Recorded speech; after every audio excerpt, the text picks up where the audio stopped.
여러분 안녕하세요. 유순복입니다. 반갑습니다. 오늘은 고려 말의 충신이었던 야은길제 선생의 오원절구 시 감상해 보시겠습니다. 먼저 그의 시조를 들으시면 그가 어떤 분인지 바로 짐작을 하실 수 있을 거예요. 500년 도읍지를 필마로 돌아드니 산천은 의구하되 인걸은 간대없네 어즈버 태평연월이 꿈이런가 하노라. 익숙한 시조지요. 이 시조는 한 마리 말에 의지해서 옛날 고려시대 때의 도읍지를 돌아보면서 산천 자연은 여전하지만 자신과 함께 고려를 지켰던 인물들은 절개를 지키지 못하고 조선의 관리가 된 사람들에 대해 씁쓸함을 느끼면서 망국의 한과 세월의 무상함을 표현한 시조지요. 오늘 감상하실 시는 은자로서의 자신의 삶을 돌아보면서 자기의 선택이 올바랐던가 스스로를 돌아보는 시가 되겠습니다. 길제 선생은 경북 구미 출신으로 어린 나이에 심효살이를 하고 11살 때 절에 들어가서 글을 배우기 시작했다고 합니다. 이때 7년간 절에서 공부를 한 것이 그의 일생에 많은 영향을 주지 않았나 싶어요. 18살 때 개경에 가서 목은 이색과 포은 정몽주, 건근 등의 성리학자들의 문화에 들어가서 공부하게 됩니다. 21세 때 생원시에 합격하고 또 그 해에 감시를 합격해요. 33세에 문과급제하는 등 이후로는 육아인으로서의 삶을 살게 되는 거죠. 그러는 중에 그는 고려가 점점 망해가는 것을 느꼈던 것 같아요. 그래서 매번 사직을 청하지만 거절을 당하게 됩니다. 급기야 39세 되는 1392년에 조선이 건국되면서 완전히 관직을 사퇴하게 되죠. 이때 그의 친구였던 이방원이 그를 불렀지만 이 야은 선생은 두 임금을 섬길 수 없다 하면서 끝내 거절하고 그의 고향인 경북 선산에서 후학을 양성하며 야인으로서 삶을 살게 됩니다. 때문에 그 또한 목은 이색과 포은 정몽주와 함께 은자의 한 명으로 여말 삼은으로 고려 삼은으로 일컬어지기도 합니다. 그러나 그가 관직에는 진출하지는 않았지만 그와 함께 동문수학했던 친구들 그리고 그가 가르쳤던 제자들을 통해서 정치적인 영향력을 행사했다고 하네요. 그런 것으로 봐서 그가 진정한 은자는 아니지 않았나 하는 생각도 해봅니다. 어쨌든 고 박정희 전 대통령이 경북의 부리면에 있는 청풍서원이라는 현판을 써서 그의 그 충절을 기리기도 했습니다. 그럼 그 나머지 이야기는 시 읽으면서 첨가하도록 하죠. 오늘 감상하실 시의 제목은 우연히 읊다. 어느 날 그냥 우연히 읊게 된 시라는 거죠. 한 구에 5자로 되어 있는 4개의 구로 된 짧은 오원절구시 2시를 소개해 드리기로 하겠습니다. 기승전결에 따라서 지었습니다. 첫 번째 절구시부터 보시죠. 먼저 내용 읽어보시겠습니다. 대나무가 봄, 가을로 물이 들어가듯이 나의 절개의 의리는 단단해지고 시냇물이 밤낮으로 흐르듯이 나의 욕심도 씻겨지느나 마음속 깊은 곳이 옥처럼 고요해져 속세의 티가 없어지니 이때부터 바야흐로 도의 맛이 단 것임을 알겠네. 죽색 춘추 견절의 계류 일야 세탐남 죽색 춘추와 계류 일야 됐고죠. 시 작법에 있어서 가장 중요하게 여기는 것이 대꾸이죠. 대꾸는요, 내용상에도 대꾸가 돼야 되겠지만 문법적으로도 대꾸가 돼야 됩니다. 죽색 춘추. 이 색은요, 명사로는 색이지만 동사로는 물이 오르다, 빛이 나다예요. 그래서 요 색을 명사로 봐야 되느냐, 동사로 봐야 되느냐 할 때요. 여기 계류의 류자에 동사로, 요 색자도 동사로 해석하겠습니다. 그리고 춘추 하면은 봄, 가을이라는 의미도 있고, 또 나이라는 의미도 있고, 세월이라는 의미도 있는데요. 밤낮과 맞춰서 봄, 가을로 보겠습니다. 그래서 죽색 춘추 하면 대나무는 봄, 가을로 물이 오르다. 그리고 계류일야 하면은 시냇물은 밤낮으로 흐른다. 예요. 그 다음에 견절의, 견은 견과류 하죠. 예, 단단한 견자예요. 단단하게 한다. 무엇을? 절의. 절개 절자고 의는 의리 의자죠. 예, 절개의 의리를 단단하게 한다. 누구의 절개의 의리? 길재 선생 자신의 절개를 단단하게 한다. 요 앞에를 비유로 해석하셔야 돼요.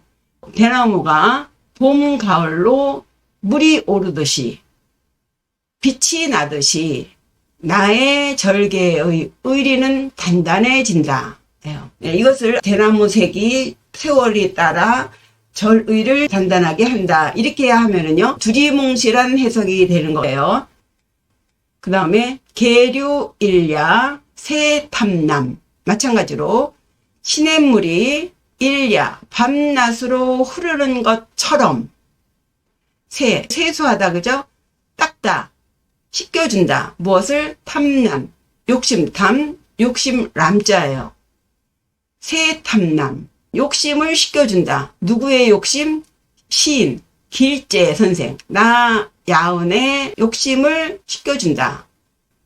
그래서 주어와 동사를 정확하게 하고 비유가 정확해야 돼요. 예, 이렇게 해서 기구에서는 비록 고려는 망했지만 모든 관직에서 물러나는 것이 정말 잘한 것이야. 후회스럽지 않아요. 자신의 그 심리의 상태를 본 거예요. 그리고 또 이 승구에서는 자기와 다른 길을 가는 친구들이 있죠. 이방원 등등 그 조선의 건국에 찬성한 사람들 편에 서서 계속 부귀영화를 누려가고 있는 동문들, 자기의 제자들을 바라보면서 어떻게 다시 또 삐죽고 들어갈까 하는 그런 욕심이 생기는 게 아니라 오히려 더 욕심이 점점 없어진다는 거죠. 처음에는 많은 갈등도 했고 주저도 했지만 점점 시간이 지나면서 그 욕심은 점점 씻겨지더라. 자신의 성택을 돌아보는 장면이 되겠지요. 네, 세 번째 전구입니다. 심원, 영정, 무진태. 심원, 이 원자는 이 수원지 할 때 원자예요. 근본 원자죠. 마음의 근본, 예, 마음의 저 깊숙한 자리, 마음의 그 근본 자리가 영정, 영은 옥같이 다듬은 이런 의미의 영자고요. 정은 고요할 정자죠. 수식으로 이루어진 단어예요. 정은 정인데 무슨 정이냐? 영정이에요. 옥같이 다듬어진 고요함입니다. 이 동양사상에 있어서 깨달음의 길을 가는 과정에 특히 필요한 것이 이 고요함이죠. 속세의 시끌벅적한 것으로부터 벗어난 그 고요함. 그 고요함을 어떻게 표현했느냐? 영정이에요. 아주 옥처럼 다듬고 다듬은 고요함이에요. 영정으로 봐서 이 선생이 공부하는 바의 목표를 알겠습니다. 이 길재 선생이 호가 야은이잖아요. 이 야자는 쇠를 녹일 때 막 바람을 일으키는 풀무질을 할 야자인데 바람을 일으키려면 계속 풀무질을 해야 되잖아요. 그래서 계속 바람을 일으키는 행위로부터 단련하다는 의미가 있어요. 그러니까 이 길재 선생이 굉장히 노력파였던 것 같아요. 그래서 그런 의미도 있고요. 그래서 마음자리가 아주 신중에 신중을 거듭한 그런 고요함이기 때문에 무진태, 진태가 없다예요. 진은 먼지 진자인데 속세를 의미합니다. 그리고 태자는 모습 태자죠. 그래서 진태하면 속세의 모습, 속물적인 모양. 속세의 때 티가 없어졌어요. 지금까지 속세에서 살면서 묻혔던 그런 일체의 속물스러운 것이 옥다듬듯이 고요함을 지키다 보니 다 없어진 자신의 경지를 이렇게 표현하고 있는 거죠. 그 결과 어떻게 됐느냐? 결구입니다. 종차 방지 도미감. 종차, 따를 종자인데 차자와 함께 이것으로부터 방지, 바야흐로 알게 됐다. 비로소 알았다. 무엇을? 도미감. 도의 맛이, 감, 달감. 도의 맛이 정말 달다는 것을 알았다. 사람들은 도 닦는 것이 어렵다고 하는데 선생은 고요함을 지키면서 성물에 그 찌든 것을 다 씻겨보고 나니 비로소 도를 닦는 맛이 단 것임을 알았다. 이때야 비로소 알게 됐다. 그래서 첫 번째 시는 선생의 초견성이라고 봐야겠습니다. 그럼 이어서 두 번째 시 감상해 보시겠습니다. 먼저 내용 읽어보시죠. 새벽까지 지샌 달이 창문 앞을 훤히 비추고 심리 밖에서부터 불어오는 소나무 바람은 나의 베갯머리를 맑게 하네. 부귀는 수고로움이 많고 빈천은 괴롭나니 숨어 사는 재미를 누구와 평해볼까. 기구입니다. 오경, 잔월, 창전백. 오경, 1경이 저녁 7시부터 9시이고 그래서 1경, 2경, 3경, 4경, 5경 하면은 새벽 3시부터 5시까지예요. 잔월. 잔월 하면은 달이 이제 한참 떴다가 이제 지는 상태에 새벽에 그 희미한 달 혹은 뭐 거의 저물어 가는 달 이렇게 또 해석을 하시는데 오경의 잔월을 해가 지고 달이 뜨기 시작했던 그때부터 달이 질 때까지 밤새 비추었던 밤을 지샌 달빛이에요. 끊어지지 않고 계속 이어져 온 달빛이라고 보겠습니다. 새벽녘까지 지샌 달빛이 창전, 선생의 창문 앞에 훤하게 비추다예요. 달이라고 하는 것은 깜깜한 세상을 밝혀주는, 무명의 세상을 밝혀주는 것의 상징으로서 요 달 또한 선비정신을 말하는 사물입니다. 그 달빛이 이 집의 창문 앞을 밤새도록 훤히 비추고 있다라고 하는 것은 이 선생이 바람하지 않는 공부가 끊어지지 않고 계속되고 있다는 것을 의미하고요.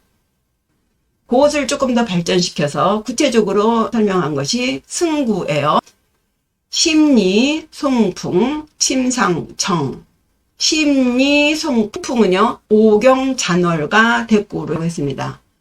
심리, 송풍, 심리 밖에서 불어오는 송풍, 소나무 바람이 침상, 베갯머리를 맑게 하네.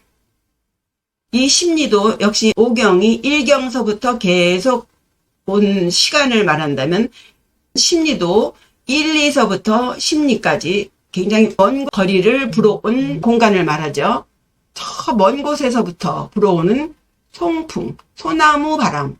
왜 소나무 바람이냐? 버드나무 바람도 있고 잣나무 바람도 있건만 왜 송풍이냐죠?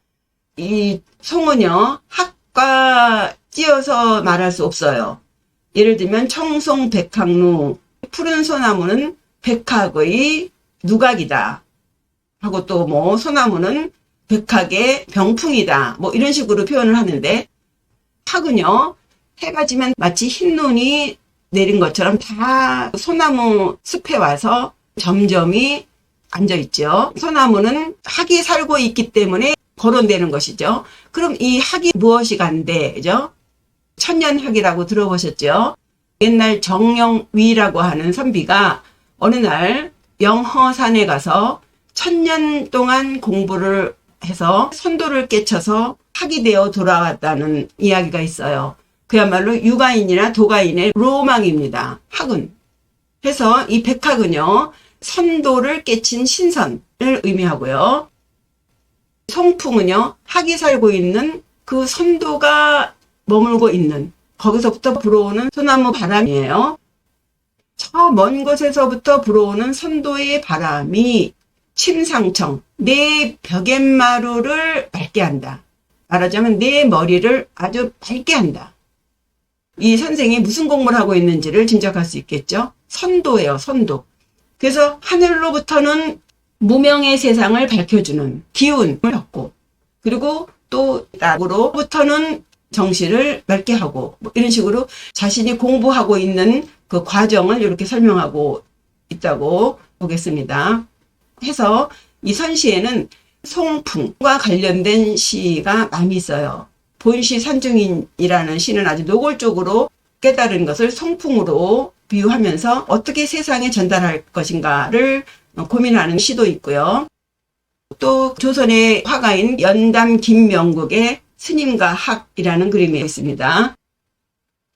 그렇게 자신은 공부하고 있다는 것을 기구와 승구에서 표현을 했고, 그렇게 살면서 속가의 삶을 들여다보는 장면이에요. 단전입니다. 전구예요. 부기단호 빈천고. 부기단호. 부기함은 단호, 수고로움이 많아. 부기하기도 어렵지만 그것을 지키기는 더 어렵다고 하지 않습니까? 부귀영화를 쫓아서 그렇게 사는 사람들을 들여다보니 그 쉬운 것이 아니더라. 결코 만만치 않더라예요. 그러면 빈천은 어떠냐? 빈천고, 빈천, 가난하고 천한 것 또한 고, 쓰다, 써, 괴로워요. 부귀는 수고롭고 빈천은 괴로워. 이것이 선생이 본 속가에서의 삶입니다. 저러고 살아야 되나? 이거예요. 그러면서 마지막 결론을 맺습니다. 은거, 자미, 여수평. 은거, 숨을 살 거죠. 이 길재 선생이 호가 야은이잖아요.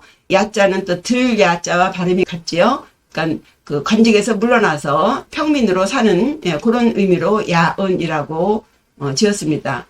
어쨌든 그렇게 모든 관직을 다 벗어놓고 서민으로서 숨어서 사는 자미. 이 자미는요, 흔히 말하는 재미입니다.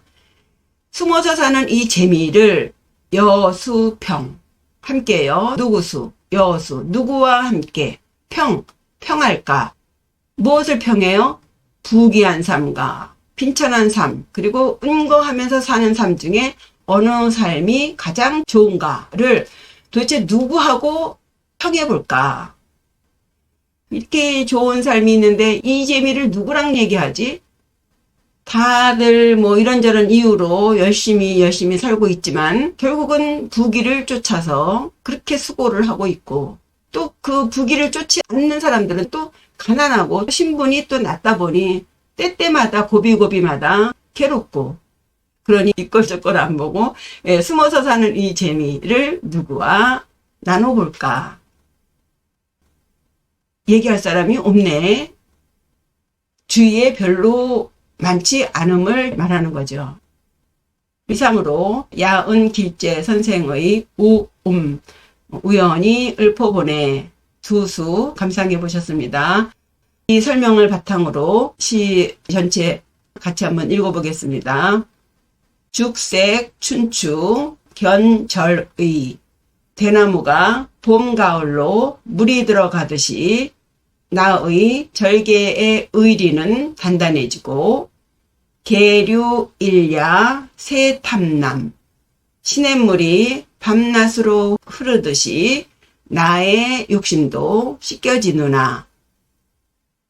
심원 영정 무진태.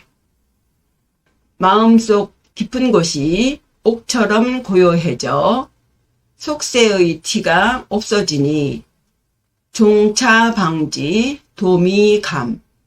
이때부터 바야흐로 도의 맛이 단 것임을 알겠네. 두 번째 시입니다. 오경 잔월 창전백.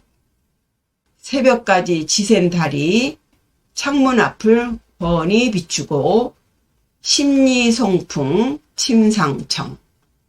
심리 밖에서부터 불어오는 소나무 바람은 나의 베갯머리를 맑게 하네. 부기 다로 빈천고. 부기는 수고로움이 많고 빈천은 괴롭나니 은거잠이 여수평. 숨어 사는 재미를 누구와 평해볼까. 예, 이것으로 길지혜 선생의 오원절구시 두 수 감상해 보셨습니다. 저의 해석을 바탕으로 구독자 여러분들 더 멋지게 해석해 보세요. 다음에 또 재미있고 유익한 시로 찾아뵙겠습니다. 구독과 좋아요, 댓글, 알림 설정 잊지 마시고요. 시청해 주셔서 감사합니다. 안녕히 계세요.